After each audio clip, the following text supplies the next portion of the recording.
Hello out there, you fine folks, and welcome to the Retro Gamers Hub podcast. This is the episode 2. Today you've got Nintendo, myself.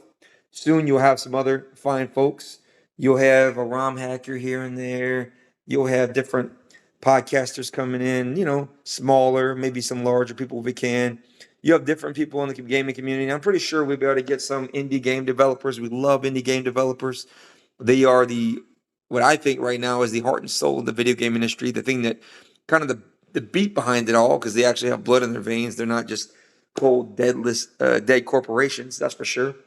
So we're gonna have some cool guests on. We'll also have other members of the Retro Gamers Hub will be able to come in, different stuff like that.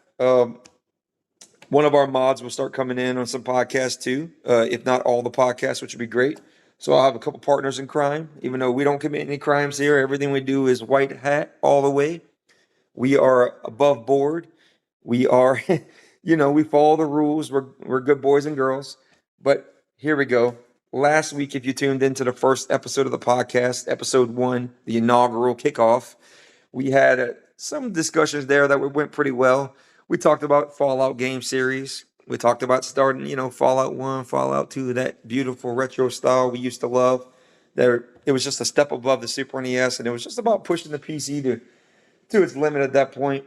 We talked about the Fallout TV show, which is better than we thought, and other TV shows, such as The Last of Us, and how video games are kind of went Hollywood. We've got this brand new spectrum of entertainment we're going to be getting, which is super exciting and honestly pretty impressive so far. I think they've done a pretty good job with it. Then we talked about the new Fallout update. Now, if you've gotten Fallout 4, you're going to find, if you get it from Steam, you're going to have that update automatically installed. But if you want to get a version of Fallout 4 right now that doesn't have that next gen update, which breaks compatibility with many, many mods, you're going to go to GOG and pick it up for $10 right now. $9.99, you can pick up Fallout 4. And while you're at it, if you're interested, you can get Fallout 3 and Fallout New Vegas for about $6.39 each. There, while you're at it, DRM free. We love GOG. GOG is great and easy to share, in fact, if you wanted to share with your friends and family. There's no DRM, no accounts needed. Just buy the game, play the game the way it should be, right? Because that's the way games used to be. And that's the kind of games we love on the Retro Gamer side. We love games you can actually play without answering to the man. Because honestly, we already answered to the man when we bought the game. We shouldn't have to answer again and again and again. We'd rather own stuff instead of own nothing. That who's happy with that? So we talked about that last week. We talked about a couple other things like Super Mario 64 decades later, Last Impact and Star Road. These are amazing ROM hacks from Mario 64. I think Mario 64 ROM hacking has been exploding. It seems like the tools have gotten better and better. We're seeing more and more and more impressive hacks for it. We've got to be up around 1,000 hacks at this point. I think I'm going to have to do a little statistical research on that and see what's going on. But I'm pretty sure we're up around at least 1,000 hacks on Mario 64.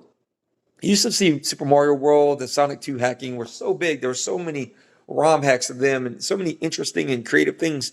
Sometimes some ROM hacks have even eclipsed the original games that they are hacking, which is kind of incredible. But now we're just seeing so much with Mario 64, and we're seeing Mario 64 PC port getting a lot of hacks too, and it's really great. It's this floodgate open of amazing content. I think, as I talked about last week, Mario 64 had the best move set.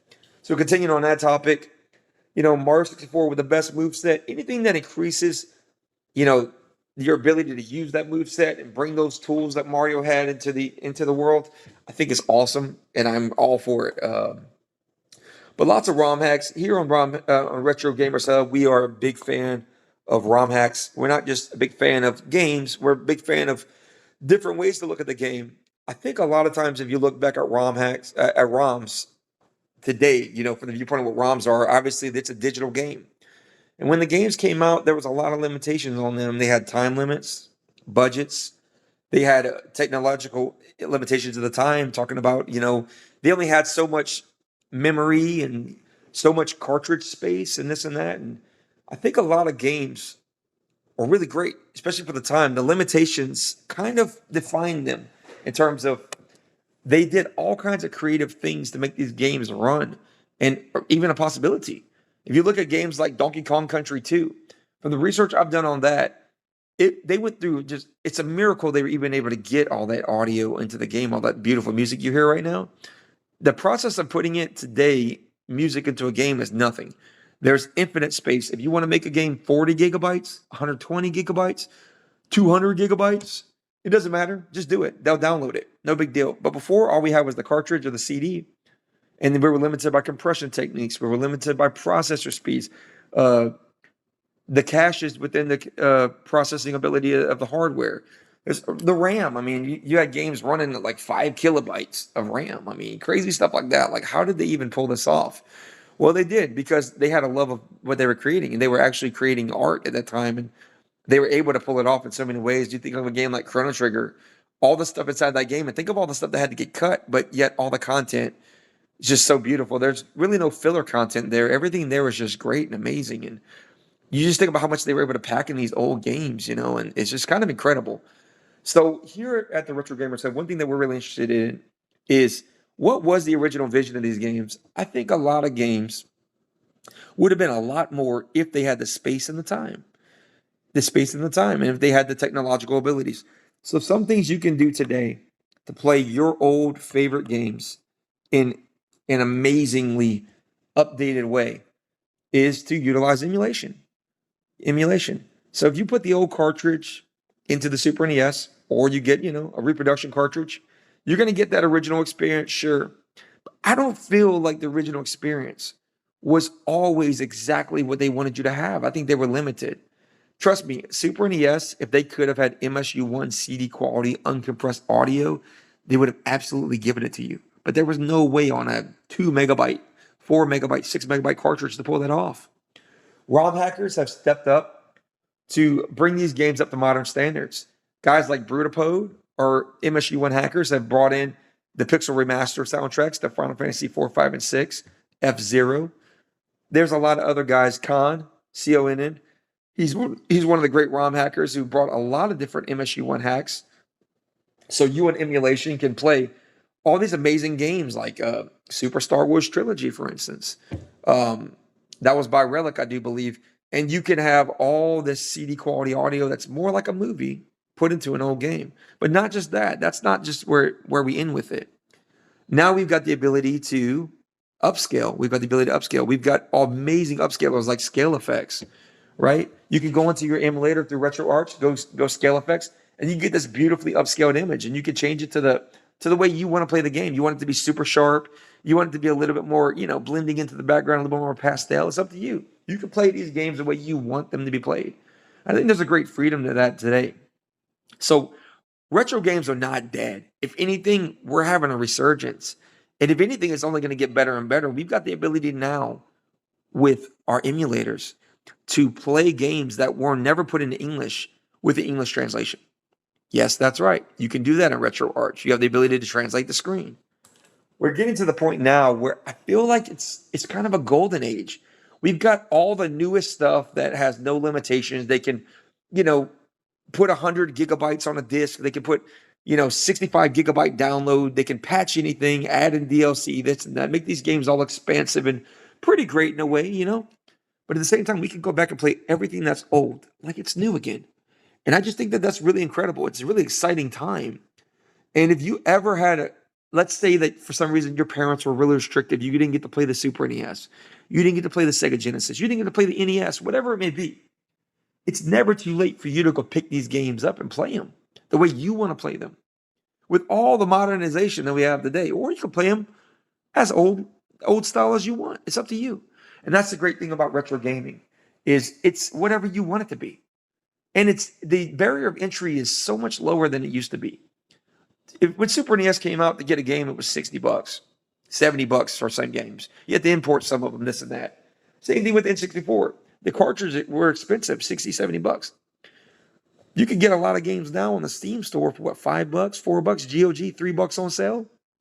All these old classic games that you would have had to multiple discs, this and that. Now you can just get them as a digital download. And you can play them on very low-end devices. You could emulate Super NES, Sega Genesis, Game Boy Color, Game Boy Advance, all on the same device. Pretty much, to be honest. I mean, it doesn't take much more than a Snapdragon 820 or something. Even less than that. I was emulating Nintendo DS on a Snapdragon 720 on Android. That's like 16 generations ago. And I mean, I was playing it at full speed, looking good. I even had some some resolution upscaling. So in that way, we are in this golden era of classic games. You are not being forced in any way to play any game that you don't want to play at this point. If there's a game you want to play, you play the game. You play what you love. And if there's anything you want to play, I'd say, you know what, get on it, doggone it. What are you waiting for? They're all accessible one way or the other. Wink, wink. Just do your research. Go on Google. That's your best friend. But we at Retro Gamer Hub, we salute those who improve old games. We salute those who play old games. And we're here for you because we love old games. So if you want to talk about them, you want to, shoot around old nostalgic memories of games, just give us a holler. We're here for you. We're here for it. That's what we love. And we love you. We're going to go on to the next subject here. That was a little bit of a ramble here, but I had to get that off my chest. I had a moment. I had a beautiful moment, I do feel, if I say so myself, but that's more for you to judge because you're the audience, not me. So we are a place for retro enthusiasts, games, movies, TV, music, books, comics, graphic novels, you name it. We're talking about Power Rangers, Ninja Turtles, Star Trek, Voltron, Naruto, Super NES, PC, Genesis, superheroes, you name it, we're there for it. That's how we run around here. So you just let us know what you like, let us know what you're into, and certainly we have something for you here. We're going to talk about a book this week that I want to mention because books are important. Books are a little bit of an older technology, if you want to call it a technology. A little bit cavemanish, but books can have some pretty great things. And then we know about graphic novels, comic books, this, that. I mean, the Bible, right? I mean, look at all the stuff in there that's so much fun to read. Little tongue in cheek there. But 1001 Games to Play Before You Die. That is the book of the week. That is a book that one of our teammates here, one of our admins has, and so do I. So 1001 Games to Play Before You Die is the book of the week. Thank you, Riva, for bringing up that book to our attention. That's a book that I own too. We actually are thinking alike because I guess we're both great minds in that way. I didn't say we're Einsteins, but I did say they were great minds. So that's pretty great. Thank you for tuning in. One of our admins is here. So it's always great to have the support. We believe that this podcast and this channel, this Discord channel, will grow tremendously. We have the right type of team behind it. We're enthusiastic. We're knowledgeable about the subjects. Not to toot our own horns here. And we've got great members joining every day. We've got amazing ROM hackers, some of the biggest ROM hackers out there. And I could see more indie developers and people like that coming. So stay tuned for that. So we talked about earlier, play what you love, not what you're told to. The only freedom you have in this life, honestly, is choice. And most choice is being taken from you. Not to be political here, but, let's be real. There's a lot of things in life you can't choose. But what you play and what you love is up to you. Your mind is your own playground. Make of it what you will. So play what you love. If something's old and you love it, play it. If something's new and you love it, play it. Look, I'm not mad at you if you want to play Raid Shadow Legends until all the money's drained from your bank account on a gotcha. I'm not mad if you want to play Genshin Impact or any of these ridiculous gotcha games. I'm not going to put you down. Everybody's got different likes, but you do what you love, and we're here for it.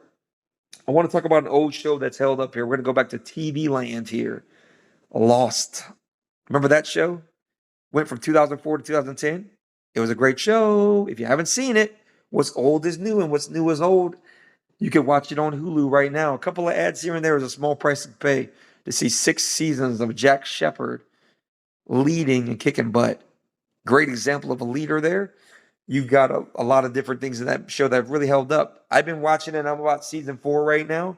And I got to say, I'm not regretting 1 minute of it. It's a bit of an older format for a TV show. And since it's on TV, they've got to downplay the violence a little bit. You don't get a lot of cussing. You don't get a lot of gratuitous stuff. So if you're one of those people, you're probably more like Game of Thrones for you, something like that. Something off of network TV, something more on like a private channel type of thing. But Lost for a TV show has held up really well. And they didn't pull too many punches. Honestly, it's a lot more edgier than I remembered. And I feel like the mysteries are there, the stories are there, the characters are there, the acting's there. They have a huge cast. I feel like if Lost came out today, sadly, it'd be a little too woke for its own good. But I feel like it came out at the right time where they could tell the stories and kind of say what they want and deal with some of these topics without as much internet backlash, without as much social media backlash. And for that, I give Lost as our TV show of the week. And I would say check it out. It's on Hulu. If you have a Disney Plus subscription, I don't know why you'd have a Disney Plus subscription. I'm not a hater, though. But if you have that, you can go watch it on Hulu right now for free on Disney Plus. So go check that out and let us know. Let us know if you're enjoying it. Let us know if you appreciate the recommendation there. And let us know what's your favorite characters, because there's about 25 characters in that show, and I think they're all pretty freaking awesome. Especially like Sawyer. What Sawyer doing his actual Southern accent in the show. How great is that, right? But yeah, check that out. Lost is still super good. It's still on point. I want to talk today about something that's kind of serious. It's a serious thing. And honestly, let me take my time with this. Star Wars. What's going on here? I want to say something. Let me get on the soapbox a little bit. I grew up with Star Wars. I'm a kid of the 80s. The last Star Wars movie is in 83. It was only a few years after Star Wars that I was born. One of the first things I saw on TV after I saw the horrifying Alien and Friday the 13th, which I shouldn't have seen at a young age because they kind of traumatized me, honestly. But I saw Star Wars, the third movie, on TV, and I was just mesmerized by this world. I said, "Wow, gosh, look at everything." I mean, even as a kid, it's a quality movie. You're not watching, some made-for-TV Lifetime movie. You're watching something quality when you watch Star Wars, and that at one point was the pinnacle of sci-fi. That was like everything: the sets, the costumes, the creative way that they make these practical effects work. All these things are just so incredible with Star Wars. And I mean, we could wax poetic about Star Wars all day. But Star Wars today is not the Star Wars you had growing up. And I want to tell you something. That's okay. We had our time. Let's be real. We had our time. I never expected that Disney was going to come in and do it justice. They're a big corporate machine. And as much as Star Wars and Lucas became a big corporate machine, I feel like Lucas had a greater respect for Star Wars than they do. It was his baby. He created it. Disney didn't create Star Wars. Disney bought Star Wars. There's a big difference. Disney's going to milk everything dry out of it. We know that. They're going to milk it. If you just enjoy not thinking anymore and just want to watch something, just whatever, you can watch Star Wars. Sure, you'll still see CGI. That's pretty good. You'll get to see the Jedis. You'll get to see the Dark Lords. You'll get to see the special effects. You'll get to see those things. But this is not the Star Wars you had when you were young. I would suggest that you go back to the past. I look back at the Star Wars Expanded Universe, and we are in the hundreds of graphic novels, hundreds of books.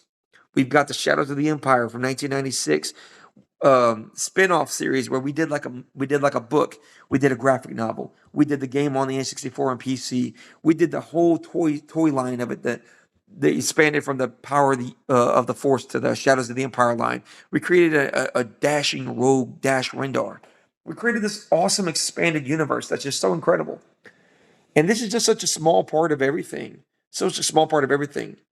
As we know, when Disney came in and bought Lucas Arts and all of its properties, they immediately trashed and said that they were going to throw away the entire old canon.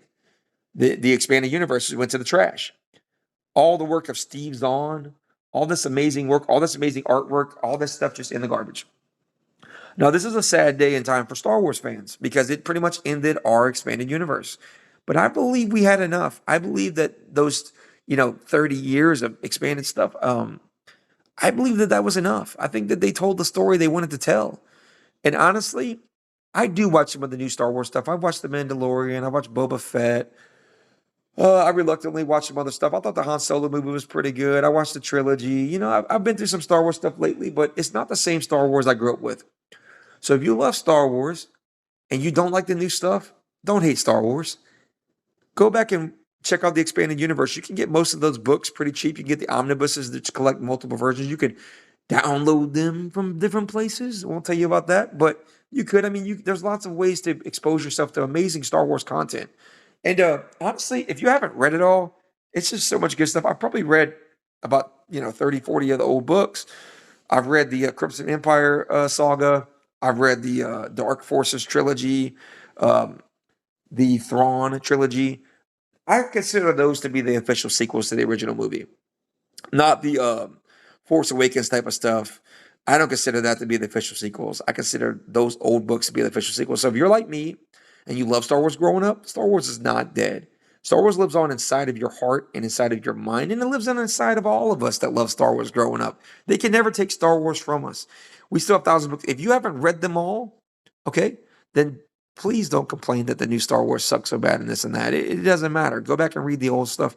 Enjoy the old stuff. The retro stuff, Retro Gamers Hub here, for instance, is really where it's at. So we can still enjoy Star Wars, even if they're still creating new Star Wars. It's not great. They're more interested. Disney today is it's kind of interesting. As much as you think of them as a corporation just there for money, they're taking interesting turns in terms of having certain political or other agendas. We're not going to get into that here because we're accepting of all people's, we're accepting of all thoughts, opinions, feelings. But they obviously have their own personal opinions. And I feel like a lot of times that they're more interested in putting their own personal opinions over story. The older Star Wars stuff always, always, always prioritize story first. And that's what entertainment should be. When I think of entertainment, I don't think of, something that I'm going to have to fundraise for, something I'm going to have to go out and protest for. I think of something I can sit back and enjoy. My whole day is fundraising and protesting just to pay my bills. I'm going to sit back and I want to be entertained. I want you to show me something in a place far, far away that's not like the place that I'm at every day for 9, 10 hours, right? So ultimately, the older Star Wars stuff is better. I think that this is a consensus thought. And it's not, the new stuff is just not for us. It's okay. It's okay. If you were in love with the new stuff, you'd be on Disney, Star Wars,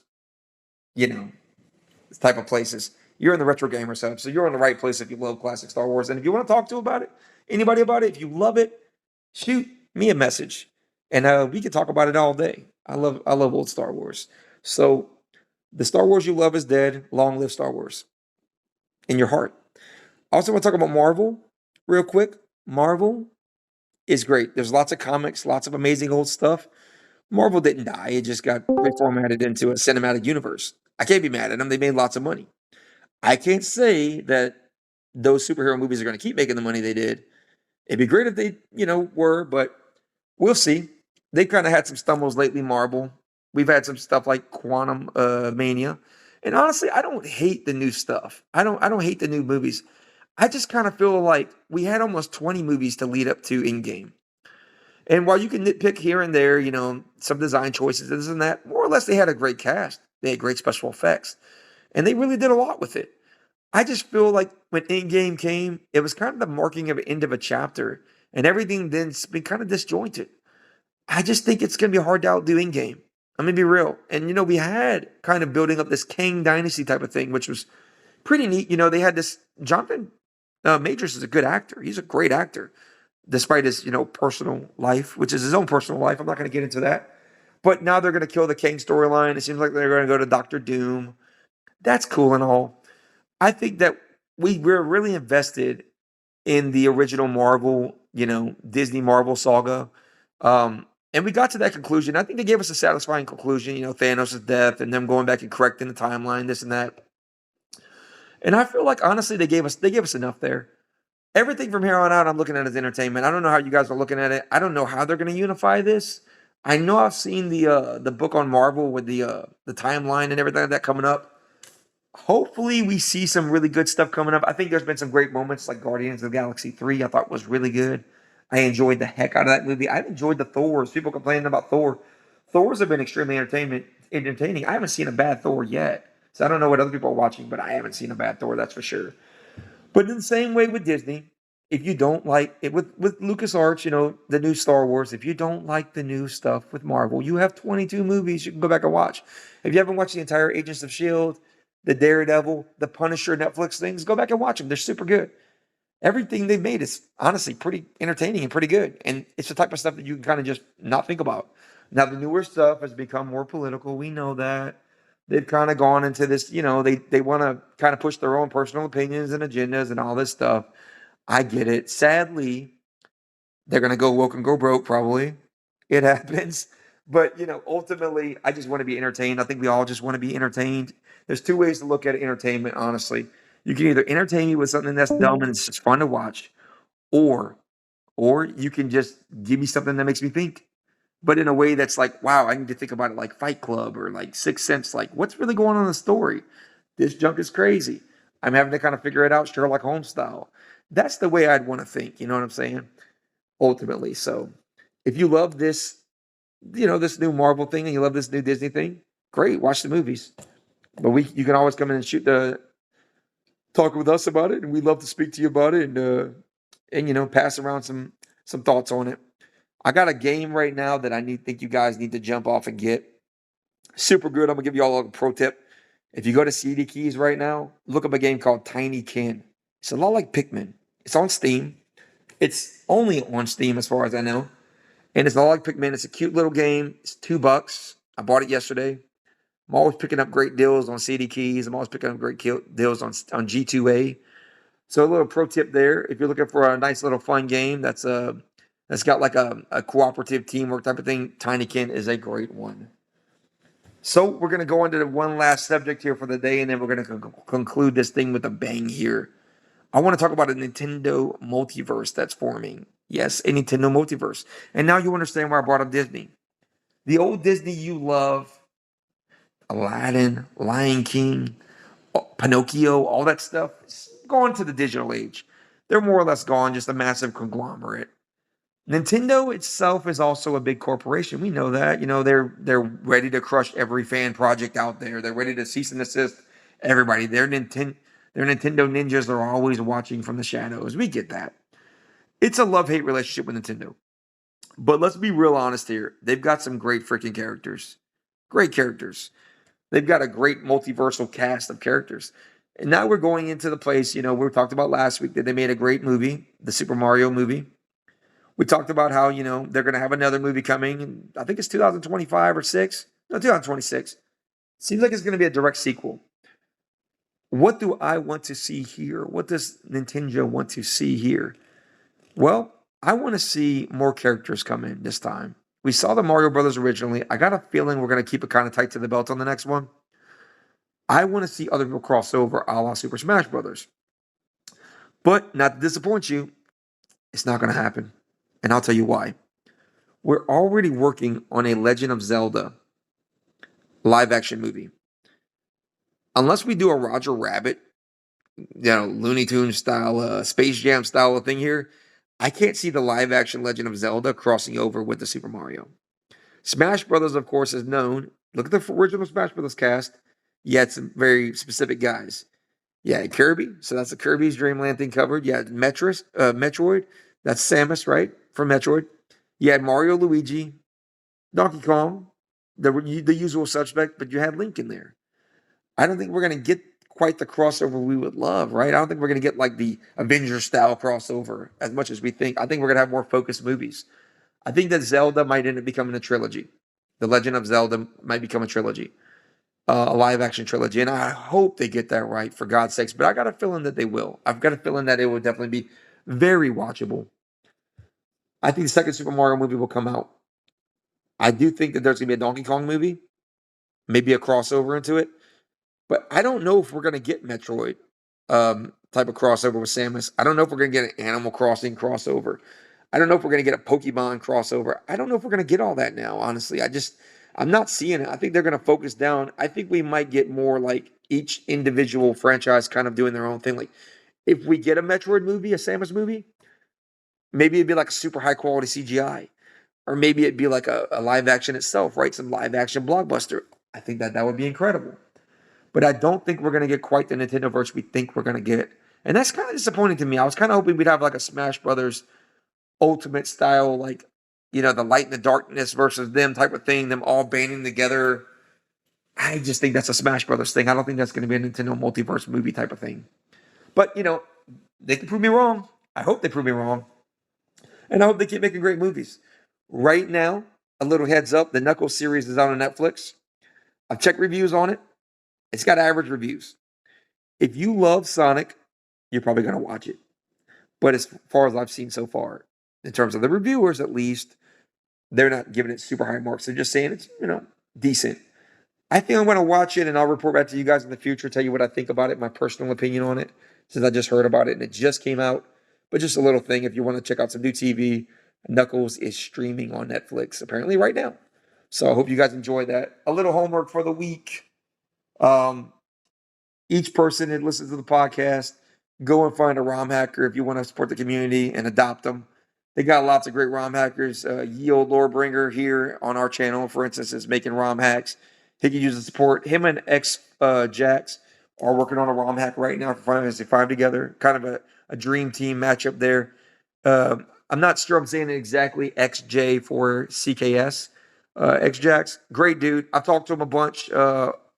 He has a Final Fantasy V ROM hack, the clean edition, which I've played. I've been through the older version of it, and I was like, wow, it's pretty darn good. He is a very motivated, very, very, he's open to learning and growing, and he's doing some great stuff for Final Fantasy V. I think he's going to do great in the ROM hack community. So check out his ROM hack, Final Fantasy V clean, and the cleaner edition that's coming. It's really great. If you want to play a different ROM hack for Final Fantasy V, you can check out my Pixel Freemaster version 4.85.